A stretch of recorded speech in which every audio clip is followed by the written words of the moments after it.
வாங்க இன்னைக்கு நாம டெக் உலகத்தோட ஜாம்பவானான டிசிஎஸோட லேட்டஸ்ட் ரிப்போர்ட்டை கொஞ்சம் அலசி ஆராய போறோம்.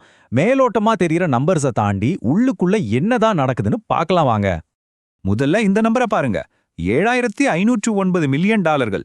அடேங்கப்பா, இது அவங்களோட ஒரு குவார்ட்டர் வருமானம். இந்த நம்பரே போதும் அவங்க எவ்வளோ பெரிய கம்பெனின்னு சொல்ல.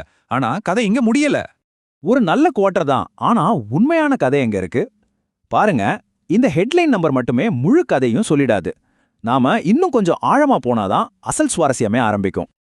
முதல்ல அவங்களோட ஃபைனான்ஷியல்ஸ் பார்ப்போம். மேலோட்டமா பார்க்கும்போது அவங்க பர்ஃபார்மன்ஸ் ரொம்ப ஸ்டேபிளா, நம்பகத்தன்மையா தெரியுது.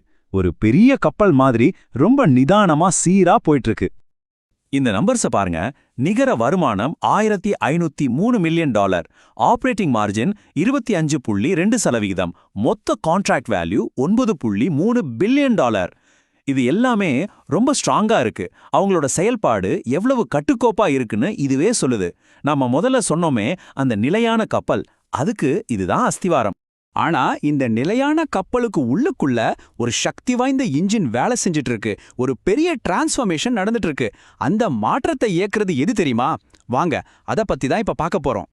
இங்கதான் ஒரு பெரிய ட்விஸ்டே இருக்கு. கம்பெனியோட ஓவரால் வளர்ச்சி பாத்தீங்கன்னா வெறும் 0.8% தான். ஆனா அவங்களோட ஏஐ சர்வீசஸ் வளர்ச்சி மட்டும் எவ்வளவு தெரியுமா? 17.3%. எங்க 0.8, எங்க 17.3? இந்த பெரிய வித்தியாசம் தான் நாம தேடின கதை. இதுக்கு என்ன அர்த்தம்னா, டிசிஎஸோட ஏஐ சர்வீசஸ் மட்டுமே வருஷத்துக்கு 1.8 பில்லியன் டாலர் வருமானம் ஈட்டுது. யோசிச்சு பாருங்க, இது ஒரு தனி பவர்ஃபுல் இன்ஜின் மாதிரி கம்பெனியாவே அடுத்த கட்டத்துக்கு கொண்டு போகுது. இது வெறும் நம்பர்ஸ்ல மட்டும் இல்ல. அவங்க சிஇஓ கே கிருத்திவாசன் என்ன சொல்றாருன்னு பாருங்க. உலகின் மிகப்பெரிய ஏஐ தலைமையிலான தொழில்நுட்ப சேவைகள் நிறுவனமா மாறணுங்கிறதுல ரொம்ப உறுதியா இருக்கும்னு சொல்றாரு. ஸோ அவங்களோட மொத்த ஃபோக்கஸும் இப்ப ஏஐ ஃபர்ஸ்ட் அப்படிங்கிற ஒரு புது அடையாளத்தை நோக்கி போயிட்டு இருக்கு. இந்த பெரிய லட்சியத்துக்கு பின்னாடி மனுஷங்க தான் இருக்காங்க. 2,17,000 ஊழியர்களுக்கு அட்வான்ஸ்டு ஏஐ ஸ்கில்ஸ்ல பயிற்சி கொடுத்திருக்காங்க. இவங்க தான் இந்த மாற்றத்தோட உண்மையான சக்தி. சரி, இந்த ஏஐ ஆதிக்கத்தை உருவாக்க டிசிஎஸ் என்னதான் பண்ணிட்டு இருக்காங்க? அவங்களோட ஸ்ட்ராட்டஜி என்னன்னு கொஞ்சம் விரிவா பார்க்கலாம். அவங்களோட ஸ்ட்ராட்டஜி 3 முக்கியமான விஷயங்களை சுத்தி இருக்கு. ஒன்னு, பெரிய பார்ட்னர்ஷிப்ஸ். ஜிகாவாட் அளவுல ஏஐ டேட்டா சென்டர்ஸ் கட்ட டிபிஜி கூட கூட்டு சேர்றாங்க. 2, முக்கியமான கம்பெனிகளை வாங்குறது. ஏஐல கன்சல்டிங்கை பலப்படுத்த சேல்ஸ்ஃபோர்ஸ் ஸ்பெஷலிஸ்டான கோஸ்டல் கிளவுட வாங்கியிருக்காங்க.